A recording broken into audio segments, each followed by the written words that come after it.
बिस्मिल्लाह वस्सलामु अला रसूलिल्लाह। अच्छा, जो दरस निज़ामी के स्टूडेंट्स हैं और जो मुफ्ती कोर्स कर रहे हैं उनके लिए जो मेरा मुताला जो मैंने मुताला किया था, वैसे तो और भी काफ़ी किताबें हैं, लेकिन ये मेरी एक डायरी है जी। जब मैं फतावा रज़विया शरीफ पढ़ रहा था तो उस वक्त ये जो डायरी थी मैं साथ रखता था। फतावा रज़विया शरीफ के अहम निकात मैंने साथ लिख लिए थे और ये अल्लाह रब्बुल इज़्ज़त का करम है। तहदीस नेमत के लिए आपको बता रहा हूँ। अब ये देखें, हर चीज़ यहाँ पर मैंने लिखी हुई है कि क़ियास की तारीफ़ क्या है, फिर इस तरह बिदअत हराम किसे कहते हैं, बिदअत मुस्तहब्बा किसे कहते हैं। इन सारी चीज़ें मैंने, ये वो चीज़ें जो फतावा रज़विया शरीफ से मैंने लिखी हुई, ये अल्लाह का करम है।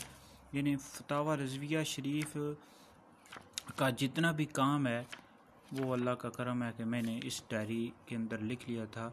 तो कहने का मकसद ये है कि आप लोग भी जब मुताला किया करें, खुसूसन फतावा रज़विया शरीफ का या बहार शरीयत का, तो अहम निकात जो होते हैं वो साथ लिख लिया करें। फिर इस तरह आपको बाद में भी ये याद रहेगा और आप बाद में दोहराते रहेंगे तो आपको फ़ायदा होगा।